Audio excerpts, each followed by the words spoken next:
पे क्लिक।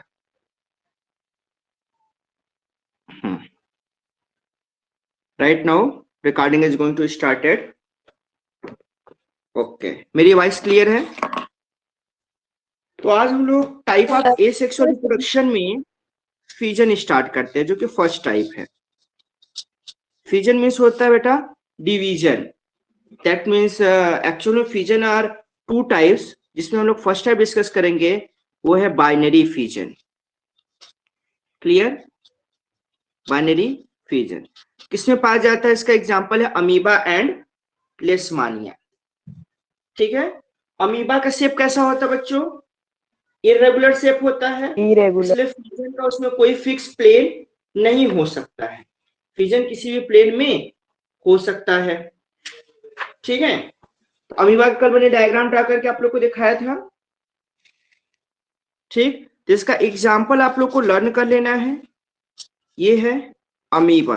अच्छा, एक क्वेश्चन और मैं आपसे पूछना चाहता था, अमीबा यूकैरियोटिक है कि प्रोकैरियोटिक है, ये आप लोग बताओ मुझे। दूसरा एग्जाम्पल है यूकैरियोटिक कि प्रोकैरियोटिक? यूकैरियोटिक है। Very good. अमीबा यूकैरियोटिक और यूनिसेलुलर ऑर्गेनिज्म है। दूसरा है लेशमानिया। लेशमानिया से एक डिजीज होता है जिसको हम लोग बोलते हैं क्या? काला अजार। काला अजार। ठीक है, तो लेशमानिया का शेप कैसा था, अमीबा का शेप कैसा था, मैं दिखा रहा हूं आप लोगों को बुक में। आप लोगों के पास बुक है, आप लोग उसको देखिए वैसे भी। ठीक है, ये आप लोग को बुक का इमेज दिखाई दिया? Yes sir. ठीक है, तो पहला जो फिगर 8.1 है वो बाइनरी फ्यूजन इन अमीबा दिखा रहा है कि अमीबा जो मेरा इरेगुलर शेप था, धीरे धीरे इसमें क्या हुआ, न्यूक्लियस में जो डीएनए उसकी कॉपी हो गई, दो पार्ट में चले गए। जैसे जैसे साइटोप्लाज्म डिवाइड हो, वैसे वैसे न्यूक्लियस भी डिवीजन हो गया। From one amoeba to daughter amoeba produce हो गया। इसका कोई फिक्स प्लेन नहीं है। जबकि लेशमानिया को ध्यान से देखो नीचे, इसमें नीचे की ओर से बाइफर्केशन हो रहा है। ई और एफ डायग्राम देखो आप। ठीक है, ई और एफ देखने पर कि इसमें जो फ्यूजन हो रहा है वो वर्टिकल फ्यूजन हो रहा है। देखो इसके पास एक एक क्या था, फ्लैजिला था, धीरे धीरे दूसरा फ्लैजिला ग्रो किया, दो फ्लैजिला हो गए। एक न्यूक्लियस था, धीरे से दो न्यूक्लियस हो गए, और दोनों न्यूक्लियस अलग अलग चैम्बर में डिवाइड हो गए। इस तरह से एक लेशमानिया से दो लेशमानिया हो गया। इसको भी बोलते हैं बाइनरी फ्यूजन। लेकिन ये बाइनरी फ्यूजन कैसा है? एक ऑर्गेनाइज्ड वे में है। इसको बोलते हैं वर्टिकल बाइनरी फ्यूजन। इतनी बात क्लियर हो गई? तो बाइनरी मतलब होता है बेटा टू, बाई मीन्स टू होता है।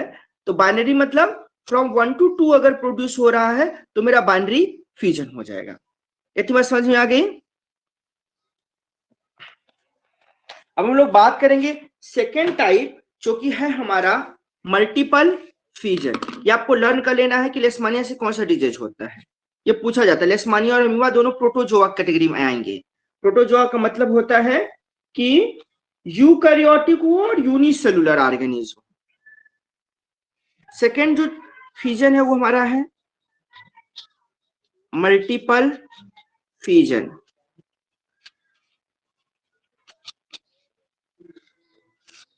क्लियर? मल्टीपल फ्यूजन का एग्जांपल है प्लाज्मोडियम। यही प्लाज्मोडियम जिससे आप लोग को मलेरिया होता है। आप लोग ऐसा पहले समझते थे कि मच्छर काटने से मलेरिया होता है, तो सारे मच्छर जिसको काट ले उसको मलेरिया हो जाए, लेकिन ऐसा नहीं है। जिस मॉस्किटो के अंदर प्लाज्मोडियम होगा, वो अगर मॉस्किटो किसी को कट करेगा, फीमेल मॉस्किटो, तो उसको क्या हो जाएगा? मलेरिया हो जाएगा। ठीक है, इससे क्या होता है, इसको मलेरियल पैरासाइट भी बोलते हैं। Malarial parasite. पैरासाइट का मतलब कोई बताओ मुझे। Tell me what means parasite. अगर जवाब नहीं दे पाए तो मैं समझाता हूं पैरासाइट क्या होता है। पैरासाइट मतलब जो दूसरों के ऊपर डिपेंडेंट रहे। ठीक है, तो आप लोग भी कुछ हद तक पैरासाइट की तरह हो, अपने पेरेंट्स के ऊपर, जो पेरेंट्स से लिए जा रहे हो लेकिन कुछ दे नहीं रहे हो। ठीक है, तो प्लाज्मोडियम का देखो बेटा ये डायग्राम है। एक सेल प्लाज्मोडियम ब्लड सेल के अंदर था, ये मेरा आरबीसी है, ब्लड सेल है। ठीक है, इसके अंदर एक प्लाज्मोडियम सेल गया और एक बार में वो ढेर सारे न्यूक्लियस प्रोड्यूस करके ढेर सारा प्लाज्मोडियम प्रोड्यूस कर दिया। इसको बोलते हैं multiple fusion, from one to many. Multiple का मतलब क्या हुआ, फ्रॉम वन टू मेनी, यानी मल्टीपल क्या होता है, one parent to many daughter, या मेनी ऑफ स्प्रिंग कह लो, ऑफ स्प्रिंग। ऑफ स्प्रिंग मतलब होता है संतान, मेनी ऑफ स्प्रिंग्स। और ये कहना चाहिए कैसा होना चाहिए, साइमल्टेनियसली। साइमल्टेनियसली मतलब एक साथ, ऐसा ही नहीं कि एक के बाद दो, दो से चार हो, चार से आठ हो, इसको हम नहीं कहेंगे, वो तो बाइनरी फिजन में होता है। साइमल्टेनियसली होना चाहिए, ठीक है, साइमल्टेनियसली, ठीक। अब ये हमारा फ्यूजन कंप्लीट होता है। अब हम लोग स्टार्ट करेंगे फ्रैगमेंटेशन। तो फ्यूजन से रिलेटेड किसी को कोई डाउट हो या क्वेश्चन हो तो आस्क करें, पूछो, नहीं तो हम आगे बढ़ेंगे फिर, या तो एक बार समअप कर दें। देखो फ्यूजन मतलब होता है डिवीजन, दो तरह का होता है, बाइनरी फ्यूजन और मल्टीपल फ्यूजन। बाइनरी फ्यूजन का एग्जांपल है अमीबा, जो कि इरेगुलर शेप होता है, किसी भी प्लेन में डिवाइड कर सकता है। लेशमानिया जो एक फिक्स शेप होता है, ठीक है, ये वर्टिकल फ्यूजन शो करता है, इससे कालाजार डिजीज होता है। सेकेंड केस है मल्टीपल फ्यूजन का, जहां one parents to many offspring, many daughter cells simultaneously होनी चाहिए। एक साथ क्या होनी चाहिए, साइमल्टेनियसली का। और ये जो प्लाज्मोडियम इसका एग्जांपल है, जो कि एक मलेरियल पैरासाइट है। मॉस्किटो तो कैरियर का काम करता है। आप लोग सुने होंगे वेक्टर, एक वर्ड है, मॉस्किटो वेक्टर है, मतलब कुरियर समझ सकते हो कि डिजीज को कैरी करके from one person to another person transfer करा। लेकिन मॉस्किटो को खुद बुखार नहीं होता, मॉस्किटो को मलेरिया नहीं होता, उसको बीमारी नहीं होगी, वो सिर्फ कैरियर का काम करेगा। जो सुने हो कि मच्छर को बुखार हो गया, ठीक है। तो हम लोग आगे आते हैं फ्रेगमेंटेशन। यहाँ तक किसी कोई डाउट? हाँ सर, तो वाह, काला पूछो आजार बेटा। मतलब बैक्टीरिया। तो काला आजार जो है ये बैक्टीरिया का नेम है। नहीं बेटा, ये डिजीज का नेम है, बीमारी का नेम है। जैसे मलेरिया, फीवर होना एक तरह का, मलेरिया भी एक बीमारी का नाम है। जैसे मलेरिया हो गया, टाइफाइड हो गया, काला आजार हो गया, this all name are disease, ये डिजीज के नेम है। और ये होता किससे है, तो लेशमानिया से। लेशमानिया कोई बैक्टीरिया नहीं है। लेशमानिया क्या है, तो आंसर दोगे प्रोटोजोआ है। लेशमानिया और अमीबा क्या है, ये प्रोटोजोआ है। प्रोटोजोआ का मतलब होता है यूनिसेलुलर हो और यूकैरियोटिक हो। जैसे पैरामीशियम भी प्रोटोजोआ है, ठीक है, प्लाज्मोडियम भी प्रोटोजोआ है, ये बैक्टीरिया नहीं है। आज ये आपसे क्वेश्चन में आ जाता है एग्जाम में कि जो फीवर होता है वो किससे होता है, मतलब पार्टिसिपेट लिख दे मलेरिया फीवर किससे होता है, मलेरिया का नाम दे दे, वहां बैक्टीरिया ऑप्शन रहेगा, वायरस रहेगा, एक प्रोटोजोआ रहेगा, या तो प्लाज्मोडियम लिखा है। तो वहां पे आपको प्रोटोजोआ या तो प्लाज्मोडियम पे टिक करना है। क्लियर? हाँ, लेकिन मलेरिया जो फीवर होता है वो और भी तरीके से होता है। डेंगू वाला फीवर जो होगा वो वायरस से होता है, और टाइफाइड वाला फीवर जो होता है वो बैक्टीरिया से होता है, सैलोमोना टाइफी से। ठीक है, और कोई question? No question. Next topic आते हैं हम लोग फ्रेगमेंटेशन में।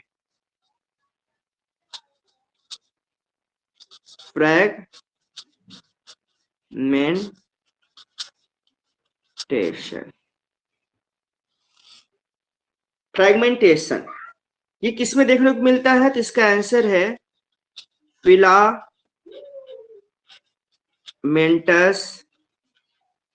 Green algae. इसका एग्जाम्पल क्या है, स्पायरो गायरा एलगी या यूलोथ्रिक्स। ये दो एग्जाम्पल हैं जो कि फिलामेंटस ग्रीन एल्गी होते हैं। फिलामेंटस मतलब एक फिलामेंट की तरह से, धागे की तरह का स्ट्रक्चर होगा। ये पॉन्ड वाटर में पाए जाते हैं। तो एक्टिविटी 8.4 आप लोग बुक में देखिए, उसमें यही कह रहा है कि collect water from a lake और pond that appears dark green and contains filamentous structure, थोड़ा डार्क ग्रीन कलर का हो और फिलामेंटस स्ट्रक्चर दिखाई दे, तो ऐसे पॉन्ड में उस वाटर को जिसमें ये कंटेंट मटेरियल आ जाए उसको आप कलेक्ट कर लेंगे। Put 1 or 2 filament on a slide, एक या दो फिलामेंट को आप स्लाइड पे रखेंगे। Put a drop of glycerine on this filaments and cover it with a cover slip, इसको स्लाइड पर रखकर कवर स्लिप से कवर करके ग्लिसरीन भी रखेंगे उस पर, फिर उसको माइक्रोस्कोप में ऑब्जर्व करेंगे तो आपको स्पायरोगारा या यूलोथ्रिक्स दिख सकता है। अब नेक्स्ट क्वेश्चन, स्पायरोगारा का स्ट्रक्चर कैसा होता है, यूलोथ्रिक्स का स्ट्रक्चर कैसा होता है, बुक में तो नहीं दिया है लेकिन मैं आपको ड्रॉ करके दिखा रहा हूँ। स्पायरोगारा का स्ट्रक्चर होता है लैडर लाइक, सीढ़ी नुमा, ठीक है। इसका एक सेल ये हो जाएगा, एक चैम्बर में ये न्यूक्लियस हो जाएगा, चारों ओर क्लोरोप्लास्ट या उसके सेल आरएनएस हो जाएंगे, फिर दूसरा सेल हो जाएगा, फिर उसके ऑर्गन्स हो जाएंगे, फिर तीसरा सेल हो जाएगा, ठीक है। ये हमारा स्पायरोगायरा है, ये हमारा स्पायरोगायरा है। यूलोथ्रिक्स क्या होता है, कुछ इसी तरह का होता है लेकिन आगे चल के टिप पे राउंड हो जाता है, इसका ये न्यूक्लियस हो जाएगा, इस तरह से ये यूलोथ्रिक्स है, ठीक है। ये यूलोथ्रिक्स और स्पायरोगायरा है। होता है क्या इन दोनों में, ये मेरा यूलोथ्रिक्स हो गया और ये मेरा स्पायरोगायरा जो है यहाँ दिख रहा है, क्लियर है बच्चों। अब होता क्या है इस बात को समझो, जब ये बड़े होकर मैच्योर हो जाते हैं स्पायरोगायरा यूलोथ्रिक्स, तो खुद को अपने आप से बाय सेल्फ स्मॉल फ्रेगमेंट पे ब्रेक डाउन कर लेते हैं। स्मॉल फ्रेगमेंट मतलब जैसे यहां से ब्रेक डाउन कर लिए, ठीक है, इसने भी अपने आप को ब्रेक डाउन कर लिया, ठीक। अब इनके एक एक फ्रेगमेंट क्या करेगा, एक न्यू कंप्लीट ऑर्गेनिज्म को डेवलप कर देगा। इसका भी एक फ्रेगमेंट क्या करेगा, एक न्यू स्पायरोगायरा को डेवलप कर देगा। पसंद जा रही है। तो चूंकि फ्रेगमेंट से न्यू ऑर्गेनिज्म का फॉर्मेशन हो रहा है, इसलिए इस पूरे प्रोसेस को हम लोग बोलते हैं फ्रेगमेंटेशन। बात क्लियर है, यस और नो, रिप्लाई मी एनीबॉडी, ठीक है। अब एनसीईआरटी हम लोग देखते हैं, एनसीईआरटी को रीड करके आप लोग को समझाने की कोशिश करते हैं, ठीक है। जो एक्टिविटी था स्पायरोगायरा फिलामेंट को आइडेंटिफाई करने के लिए था, जो आप लोग जानते हो। अब ये सब क्या है बेटा, ये मल्टी सेलुलर ऑर्गेनिज्म है। जो आपके ग्रीन फिलामेंटस एल्गी है, ये क्या है, मल्टी सेलुलर ऑर्गेनिज्म है, क्योंकि एक से ज्यादा सेल से मिलकर बना है। आप देखो ना, स्पायरोगायरा लेडर लाइक में ढेर सारे सेल जुड़े हुए हैं, यूलोथ्रिक्स में भी ढेर सारे सेल लाइंस वाइज जुड़े हुए हैं, ठीक है। ये अमीबा और पैरामीशियम या प्लाज्मोडियम की तुलना में क्या है, थोड़े एडवांस है। In multicellular organism with relatively simple body organisation, simple reproductive method can still work. इनमें सिंपल रिप्रोडक्टिव मेथड वर्क करेगा। Spirogyra for example simply breaks up into small pieces upon maturation. जैसे स्पायरोगायरा मैच्योर होता है, अपने आप को small pieces में break down कर लेता है, और इन्हीं स्मॉल पीसेस को हम लोग क्या कहते हैं, fragment. These pieces or fragments grow into new individual, ये नए इंडिविजुअल में कन्वर्ट हो जाते हैं। Can we work out the reason for this? Based on that we saw the activity 8.4। आपने 8.4 एक्टिविटी में क्या किया, ग्रीन फिलामेंटस सेल की देखा, उसमें से वाटर को लिया, उसको कुछ फ्रेगमेंट्स लिया, तो वहां पे आपको ग्रोथ दिख सकता है, ठीक है। तो ये क्या है, यही फ्रेगमेंटेशन, यही जो पहला पैरा है ये फ्रेगमेंटेशन को बता रहा है। सेकेंड पैरा क्या कह रहा है, this is not true for all multicellular organism. ये जो फ्रेगमेंटेशन का केस है, ये सिंपल मल्टीसेलुलर ऑर्गेनिज्म के केस है। हम लोगों की तरह हम लोग भी क्या है, एक मल्टीसेलुलर ऑर्गेनिज्म है, लेकिन हम लोग सिंपल नहीं है, क्या है, complex multicellular organism. They can not simply divide cell by cell, हम लोग सेल बाय सेल डिवाइड नहीं हो सकते। The reason is that many multicellular organism as we have seen are not simply a random collection of cell. हम लोग cell के random collection नहीं है, हम लोग के पास डिफरेंट टिश्यूज हैं, टिश्यूज मिलकर ऑर्गन बना रहे हैं, ऑर्गन से पूरा ऑर्गन सिस्टम है, फिर जाके एक कंप्लीट ऑर्गेनिज्म बने हैं हम लोग। Specialised cell are organised as tissue and tissue are organised into organs which then have to placed at different position in the body. समझ रहे हो, नहीं सब हम लोग का कैरेक्टर है या और कॉम्प्लेक्स ऑर्गेनिज्म कैरेक्टर है। In such a carefully organised situation cell by cell division would be impractical. यहाँ पे सेल बाय सेल डिवीजन से हम लोग का रिप्रोडक्शन नहीं हो सकता। organisms therefore need to use more complex way for reproduction. तो मल्टीसेलुलर ऑर्गेनिज्म में क्या होता है, रिप्रोडक्शन का बहुत ही ज्यादा कॉम्प्लेक्स वे होता है. Clear? A basic strategies used in multicellular organisms is that different cell types perform different specialized functions. हम लोगों में क्या होता है, लीवर क्या है, अलग तरह का सेल है, उसका फंक्शन अलग है. किडनी अलग तरह का सेल है, उसका फंक्शन अलग है. तो डिफरेंट टाइप, डिफरेंट टिश्यू जो डिफरेंट डिफरेंट सेल्स हैं, उनके फंक्शंस बटे हुए हैं. Following this general pattern, reproduction in such organism is also the function of specific cell types. Reproduction भी नॉर्मल सेल नहीं परफॉर्म करेंगे. रिप्रोडक्टिव ऑर्गन है हम लोगों का, जहां पर रिप्रोडक्टिव सेल्स होते हैं, वहां पे उन लोगों की मदद से रिप्रोडक्शन प्रोसेस कंप्लीट होगा. यानी जैसे कि अलग अलग कार्य को करने के लिए स्पेशलाइज्ड ऑर्गन्स है, वैसे रिप्रोडक्शन को परफॉर्म करने के लिए रिप्रोडक्टिव ऑर्गन्स हो गया हम लोगों के पास. उसके अंदर स्पेशल टाइप ऑफ सेल्स हो गए. ठीक है. और जहां पे क्या होगा, meiosis cell division take place होगा. जैसे कल मैंने बताया मियोसिस और माइटोसिस के बारे में. How is reproduction to be achieved from a single cell type. एक सिंगल सेल से कैसे रिप्रोडक्शन अचीव हो रहा है. If the organism itself consists of many cell types, the answer is that there must be a single cell type in the organism. organism का cell type क्या होना चाहिए, सिंपल होना चाहिए. That is capable of growing, proliferating and making other cell type under right circumstances. Proliferating मतलब क्या होता है बच्चों, इसका मतलब समझ लो कि डिफरेंशिएशन होता है कि अलग तरह के सेल बनेंगे ढेर सारे, जो डिफरेंशिएट होके अलग अलग ऑर्गन बनाए. ये सारी अरेंजमेंट होनी चाहिए. इसमें हम लोग का फ्रेगमेंटेशन कंप्लीट होता है. अब हम लोग जो नेक्स्ट स्टार्ट करेंगे वो है रीजनरेशन. ठीक है. तो रीजनरेशन हम लोग पहले समझ लेते हैं, फिर हम लोग बुक से समझते हैं. पहले ऐसे समझ ले रीजनरेशन होता क्या है. ठीक, एक सेकेंड. हाँ, regeneration.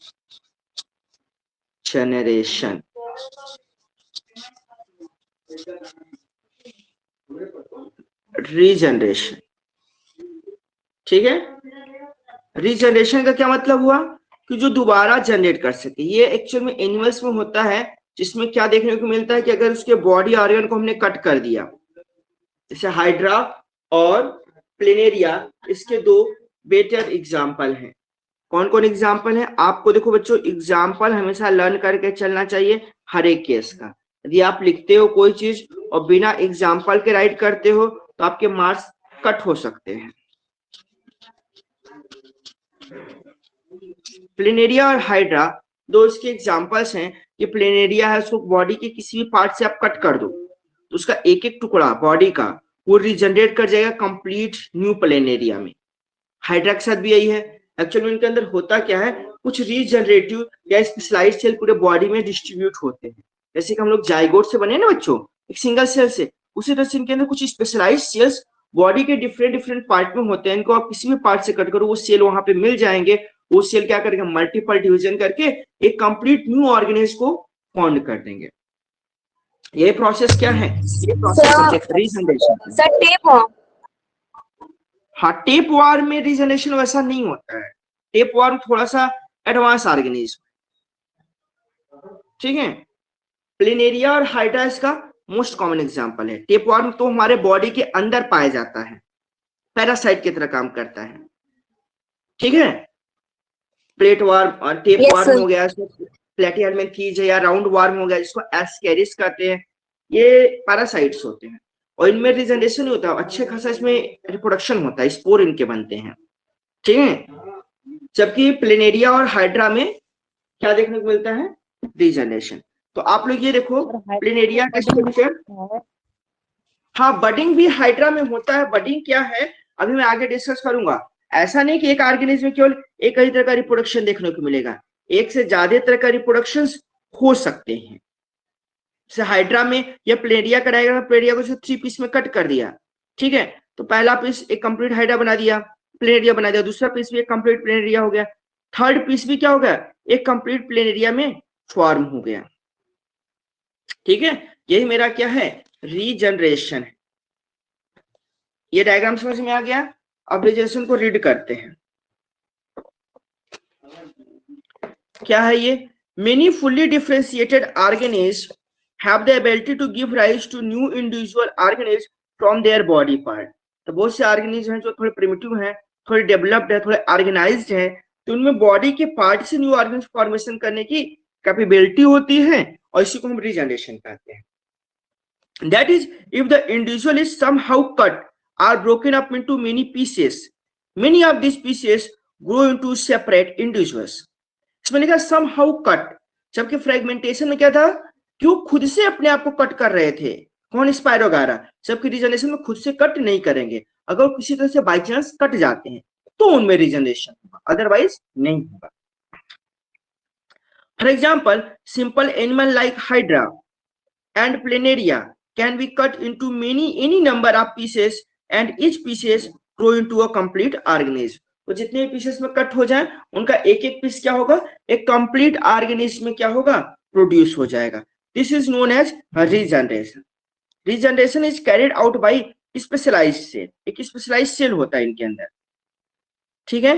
This cells proliferate and make large number of cells, मतलब सेल डिवाइड करके ढेर सारे सेल्स को बना देगा। From this mass of cell different cell undergo changes to become various cell type and tissue. This changes take place in a organised sequence refer to as development. उसके बाद ढेर सारे सेल होने के बाद इनमें डिफरेंशिएशन होगा, कंप्लीट डेवलपमेंट हो जाएगा। However regeneration is not the same as reproduction.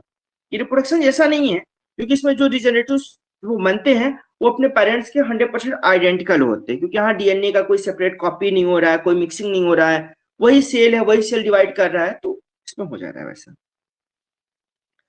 ठीक। Since most organism would not normally depend on being cut upon to able to reproduce. देखो यही कह रहा है कि कोई ऑर्गेनिज्म जिसके अंदर रिजनरेशन होता है वो केवल रिजनरेशन ही नहीं करता है, उसके पास दूसरा मोड ऑफ रिप्रोडक्शन होगा, क्योंकि वो इस बात पर डिपेंड नहीं कर सकता है कि कोई आके उसको डिफरेंट पीसेस में कट करे। ये सुनो, हो सकता है कोई इसको कट ही ना करे, तो क्या होगा, उसका लाइफ स्पैन तो फिक्स है, वो आज नहीं तो कल डेड करेगा, तो फिर रिप्रोडक्शन कैसे होगा फिर। तो इंपॉर्टेंट क्या है, कट होना। इसलिए रीजन हाइड्रा का आपने क्वेश्चन पूछा, सर हाइड्रा में बडिंग होता है, तो हाइड्रा में रिजनरेशन के अलावा बडिंग भी टेक्निक है। यदि हाइड्रा किसी ने कट नहीं किया तो बड फॉर्म कर लेगा। अब हम लोग डिस्कस करेंगे बडिंग के बारे में, ठीक सर है। डिफरेंस बिटवीन फ्रेगमेंटेशन और रिजनरेशन में सर डिफरेंस क्या होता है? डिफरेंस ये बेटा कि फ्रेगमेंटेशन में जो स्पाइरोगायरा है वो किसी का वेट नहीं करता कि आके उसको कोई कट कर दे तो जाके न्यू स्पाइरोगायरा बनेगा। जैसे स्पाइरोगायरा मैच्योर होगा वो बाय सेल्फ अपने आप को डिफरेंट पीसेस में ब्रेक कर लेता है, लेकिन रीजनरेशन में उसको वेट करना होता है, कोई आके उसको कट करे, कोई जानवर उसको खाने की कोशिश करे तो डिफरेंट पीसेस में कट जाए तो रीजनरेट होगा। समझ आ रही है? Yes sir. ये डिफरेंस है। और रीजनरेशन कुछ स्पेसिफिक ऑर्गन्स में होते हैं, लेकिन वो रिप्रोडक्शन नहीं है। ये वाला रीजनरेशन में थोड़े से पीस से, थोड़े से टुकड़े से एक कंप्लीट ऑर्गेनिज्म बन रहा है, तो इसको रिप्रोडक्शन हम कह सकते हैं, एसेक्सुअल रिप्रोडक्शन। जैसे कि लिजार्ड, वॉल लिजार्ड का आप लोग केस देखे होंगे या सुने होंगे, यदि उसकी टेल कट जाती है या वो टेल को अपने आप डिफेंस में बचने के लिए कट कर देता है, उस केस में उनका टेल बाद में खुद से ग्रो हो जाता है। सुनिए हो? तो लिजार्ड का जो टेल है वो रिजनरेशन है, लेकिन वो एसेक्सुअल रिप्रोडक्शन नहीं है, क्योंकि उसके कटे हुए टेल से नया लिजार्ड प्रोड्यूस तो हो नहीं रहा है। उसके मेन बॉडी ऑर्गन्स में जो टेल कट हो गया वो टेल ग्रो कर जा रहा है, लेकिन कटे हुए टेल से, जो कटेड टेल्स है उससे न्यू लिजार्ड प्रोड्यूस तो नहीं हो रहा है। अगर न्यू लिजार्ड प्रोड्यूस हो जाता तो ये रिजनरेशन हो जाता। कुछ और ऑर्गेनिज्म है, जैसे एग्जांपल आता है ऑक्टोपस का, और दूसरा एग्जांपल आता है स्टारफिश का। इनके जो आर्म होते हैं उनको कट करने पे फिर से ग्रो कर जाते हैं, ठीक है। ये हो गया रिजनरेशन की सारी बातें। अब हम लोग बातें करेंगे बडिंग की, ठीक है। ये थर्ड केस हो गया। अब लोग फोर्थ केस बात करेंगे, बडिंग। तो बडिंग, बड, इसमें एक स्मॉल बड बनता है। पहले इसका एग्जांपल देख लो। इसके दो एग्जांपल हैं, एक हाइड्रा है जो आपको लर्न करना है, दूसरा है ईस्ट है, ठीक है। हाइड्रा और ईस्ट। हाइड्रा तो एक एडवांस ऑर्गेनिज्म है, ईस्ट क्या है, यूनिसेलुलर फंजाई है। क्या है ये? यूनिसेलुलर सेलुलर एक मिनट फिर से, यूनिसेलुलर फंजाई। फंजाई जैसे कि मशरूम एक फंजाई है, कुकुरमुत्ता है, ठीक है, जो कि इसके अंदर सेप्रोफाइटिक मोड ऑफ न्यूट्रिशन होते हैं। तो ईस्ट भी यही करता है। ईस्ट की हमको जरूरत पड़ती है बेकरी इंडस्ट्री में, क्योंकि ईस्ट क्या करता है, चीजों को सड़ाने लगता है एंजाइम सीक्रेट करके, तो उससे कार्बन डाइऑक्साइड प्रोड्यूस होता है। अगर कार्बन डाइऑक्साइड प्रोड्यूस होगा तो सॉफ्ट ब्रेड बन जाता है। जो ब्रेड आप लोग खाते हो, पावरोटी, ठीक है, वो भी क्या कहते हैं, इसी तरह का प्रोसेस से करते हैं। चाहे तो उसमें sodium hydrogen carbonate soda use कर ले, यदि सोडा नहीं यूज करना है तो ईस्ट की मदद से उसको सड़ाते हैं। ठीक है, यहां तक चीज समझ में आ गई। मोहित का sir, how do we differentiate between fragmentation and regulation regeneration? तो आप लोग को डिफरेंस समझ में आ गया है, इसमें कोई दिक्कत नहीं है। No sir.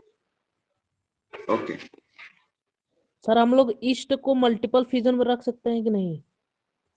नहीं बेटा, ईस्ट को मल्टीपल फ्यूजन नहीं रखेंगे। देखो ईस्ट होता कैसा, ये देखो, ईस्ट एक सिंगल सेल होता है, न्यूक्लियस होता है, लेकिन ये इसके अंदर जो क्या है, हेट्रोटाइपिक वाला है। मतलब इसके अंदर ये हेट्रोटाइप है, हेट्रोटाइप कर रहे हैं, ऑटोट्रॉप्स हेट्रोट्रॉप्स है ये। इसको भोजन के लिए एक दूसरे ऑर्गेनिज्म पे डिपेंड रहता है, इसके अंदर फोटोसिंथेसिस नहीं होता, इसलिए फंजाई है।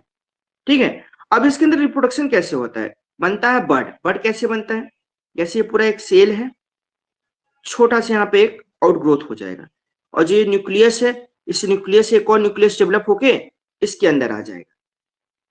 ये बर्ड है कि पेरेंट बॉडी में स्मॉल आउटग्रोथ निकल जाए, न्यूक्लियस का डिवीजन होगा। इसके बाद क्या होगा, एक बड़ा सा आपका ईस्ट होगा, बगल में उसके छोटा सा ईस्ट होगा। इस प्रोसेस को हम लोग बोलते हैं बर्डिंग। ये मल्टीपल फ्यूजन में कैसे हो सकता है? मल्टीपल फ्यूजन मतलब from one parent to many, और एक और कंडीशन है साइमल्टेनियसली। तो साइमल्टेनियसली होना चाहिए, वो साइमल्टेनियसली नहीं था, बट में साइमल्टेनियसली एक साथ हो रहे हैं क्या, बारी बारी होगा ना, 1 से 2, 2 से 4, धीरे करके डिवीजन होगा। साइमल्टेनियसली क्या होता है? मल्टीपल फ्यूजन में साइमल्टेनियसली है, एक साथ जो है सारे। हाँ पूछो, साइमल्टेनियसली क्या होता है? क्या चीज, रिपीट वंस मोर। साइमल्टेनियसली क्या होता है सर? साइमल्टेनियसली मतलब होता है एक बार में एक से ढेर सारे सेल बनेंगे, एक से ढेर सारे ऑफस्प्रिंग बनेंगे, लेकिन एक बार में बनेंगे। जैसे 1 से 2, 2 से 4 हुए तो एक बार में नहीं हुआ। जैसे अमीबा का बाइंडिंग फ्यूजन था, 1 से 2 अमीबा बने, वो दोनों अमीबा फिर से 2 नए अमीबा बने, 4 हो गए, फिर 4 अमीबा फिर से 2 नए अमीबा बने, 8 हो गए। ये इसको बोलते हैं कॉन्सिक्यूटिव है, एक सीक्वेंस में चल रहे हैं। और इसका उल्टा होता है साइमल्टेनियसली, एक बार में डायरेक्ट 10 बन जाए, एक बार में डायरेक्ट 100 बन जाए, इसको बोलते हैं साइमल्टेनियसली, एक साथ एक बार में। कोई लिमिट नहीं होता है कि इतना चाहे उतना बना दे? हाँ मल्टीपल है ना, मल्टीपल में तो यही होगा कि एक से मेनी है, और अलग अलग ऑर्गेनिज्म में संख्या फिक्स हो सकती है। प्लाज्मोडियम में अप्रोक्स 100 होगा। ठीक है सर अमीबा एली प्लेन पे होता है, उसका मतलब क्या होता है? क्या चीज? सर अमीबा में सेल डिवीजन एनी प्लेन पे होता है, तो उसका मीन्स क्या होता है? उसका मतलब होता है कि उसका जो प्लेन होता है डिवीजन का, वो फिक्स नहीं होता है। किस प्लेन में डिवीजन करेगा, वर्टिकली करेगा कि हॉरिजॉन्टली करेगा, ये मतलब होता है। क्योंकि अमीबा का ओवरऑल शेप ही इरेगुलर है, तो उसका कोई प्लेन, कोई पैटर्न नहीं है कि किधर से वो डिवीजन करेगा। यस आई बात सुनिए। यस। तो बडिंग आप लोग को लगभग समझ में आ गया। सर ठीक है, अब लोग बुक में देखते हैं। बुक में ज्यादा नहीं है, थोड़ा सा ही लिखा है। आप लोग बुक देखिए खोल के, ये बडिंग। ठीक है, बडिंग क्या कर रहा है, organism such as hydra use regenerative cell. यहाँ पे रीजनरेटिव सेल है, और रीजनरेशन में क्या है, स्पेशलाइज्ड सेल है। For reproduction in the process of budding in hydra, a bud develops as an outgrowth due to repeated cell division at one specific site. एक specific site पे क्या होगा, रिपीटेड सेल डिवीजन होगा, जिससे एक outgrowth निकल जाएगा, जिसको हम लोग बड कहेंगे। This bud develops into tiny individual and then and when fully mature detach from the parent body and become new independent individual। जब ये टीनी इंडिविजुअल बन गए, छोटे से इंडिविजुअल ये बन गया, ये पेरेंट है, ये छोटा इंडिविजुअल है, तो अपने पेरेंट बॉडी से डिटैच हो जाएगा और एक न्यू ऑर्गेनिज्म के रूप में इंडिपेंडेंट डेवलप कर जाएगा। एक केस मैंने इसमें ड्रॉ करके दिखाया और ये आप लोग के बुक में हाइड्रा का स्ट्रक्चर ड्रॉ करके दिखाया है। यहां तक समझ में आ गया? Yes no? अब हम लोग बात करेंगे वेजिटेटिव प्रोपोगेशंस की। नेक्स्ट पॉइंट, और ये वेजिटेटिव प्रोपोगेशंस आपको प्लांट में देखने को मिलेगा। ये हमारा कौन सा हो गया? Fifth type, vegetative propagation.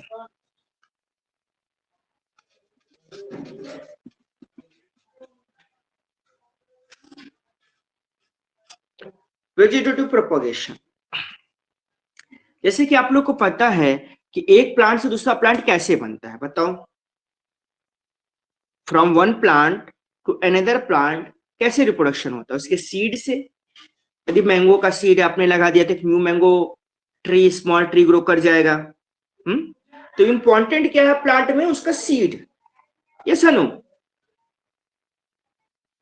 तो वेजिटेटिव प्रोपोगेशन का मतलब होता है अगर हम किसी प्लांट का डेवलपमेंट कराएं, लेकिन हम प्लांट के सीड के अलावा प्लांट के डिफरेंट पार्ट, जैसे उसका रूट हो, स्टेम हो या लीफ हो, उससे हम प्लांट का डेवलपमेंट करा दें, इसको हम लोग बोलते हैं वेजिटेटिव प्रोपोगेशन। जैसे कि रोज है, रोज के केस में क्या है? गुलाब है, इसमें आपको सीड देखने को मिलता है कहीं?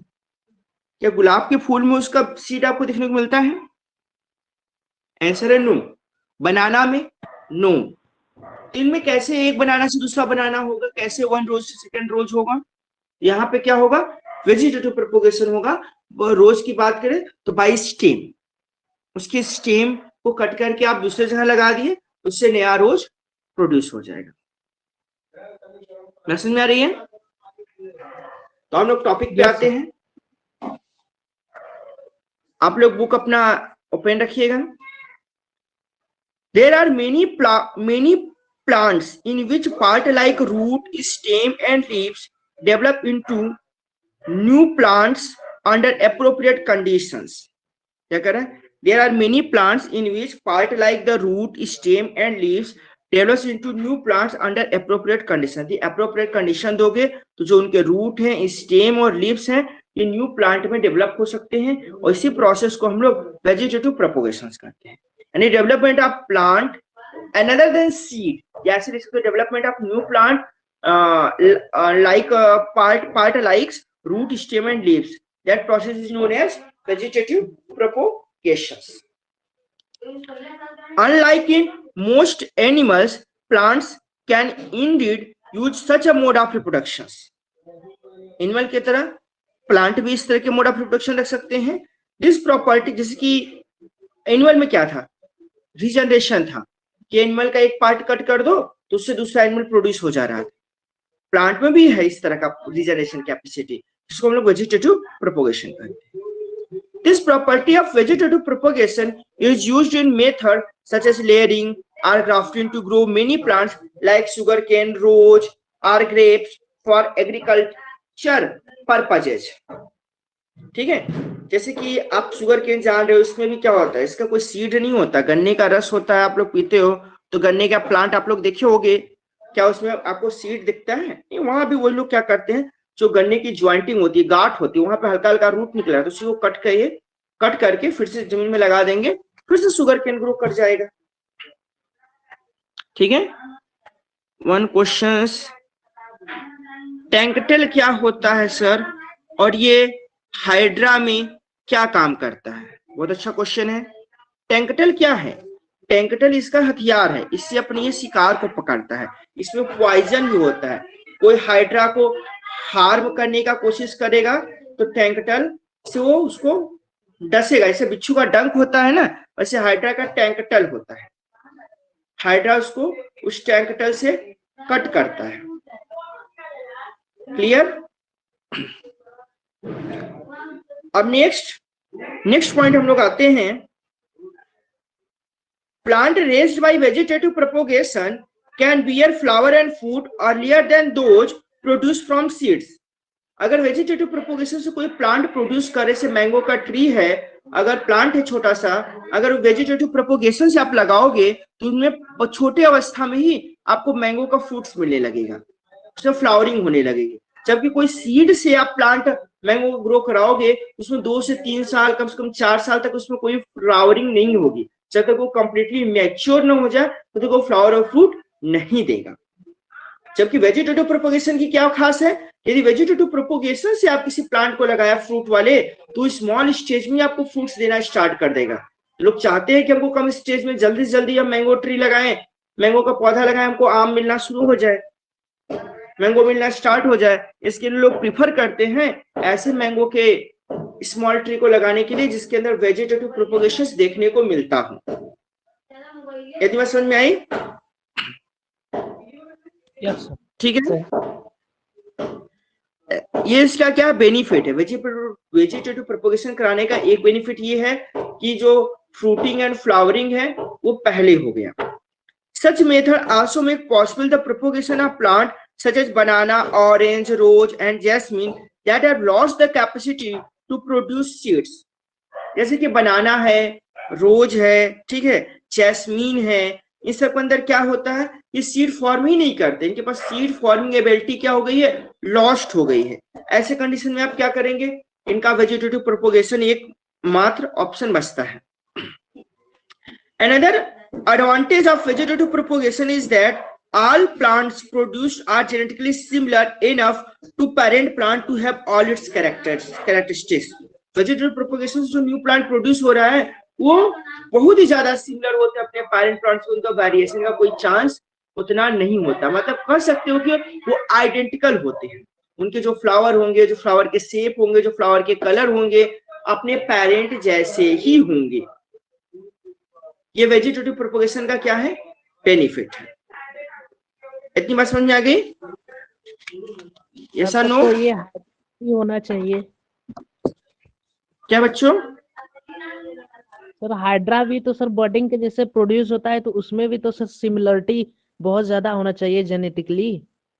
हाँ, हाइड्रा में रहेगा, रीजनरेशन कर रहा है या बडिंग कर रहा है तो उसमें सिमिलरिटी ज्यादा हो गई। एक्चुअल में कुल मिला के हम ये कहते हैं कि एसेक्सुअल मोड ऑफ रिप्रोडक्शन में जो ऑफस्प्रिंग होते हैं अपने पेरेंट से कुछ ज्यादा ही सिमिलर होते हैं, उनमें वेरिएशन होता है लेकिन बहुत ही कम होता है, पता नहीं चलता है।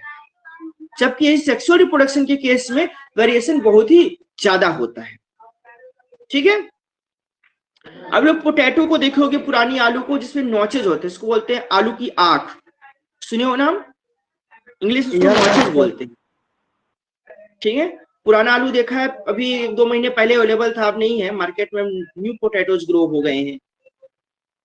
तो जो ओल्ड पोटैटोज थे वो कुछ टाइम बाद उनमें नॉचेस निकलने लगते हैं अपने आप ही, और ये नॉचेस को अगर आप कट करोगे पोटैटो के साथ और जमीन पे लगाओगे तो पोटैटो का प्लांट ग्रो कर जाएगा। पसंद आ रही है? तो यही बताना चाहता है। और एक और केस है ब्रायोफिलम लीफ का। ये ब्रायोफिलम क्या होता है बेटा, ये जो हरा कलर का है ब्रायोफिलम, इसमें छोटा सा बर्ड प्रोड्यूस हो रहा है। ये बर्ड क्या होगा, अपने पेरेंट से, पेरेंट के लीफ से अलग होकर के एक न्यू ब्रायोफिलम प्रोड्यूस कर देगा। आप लोगों ने डायवर्सिटी इन लिविंग ऑर्गेनिज्म नहीं पढ़ा है, वहां पे प्लांट का क्लासिफिकेशन बताया गया था। वहां पे ये बताया गया था कि प्लांट मेनली 4 टाइप्स के क्लासिफाइड होते हैं। पहला होता है थैलोफाइट, दूसरा ब्रायोफाइट, तीसरा टेडोफाइट, चौथा क्या है जिम्नोस्पर्म, और 5वां है एंजियोस्पर्म। तो जो आपका थैलोफाइट है उसमें एल्गी हो गए, जो प्रिमिटिव प्लांट्स हो गए, और ब्रायोफाइटा में आपके ये ब्रायोफिलियम हो गए, मॉसेस हो गए, फर्न नहीं मॉसेस हो गए, और इस तरह की कैटेगरी हो गए, ब्रायोफिलियम हो गए, ये ब्रायोफाइटा में आ गए।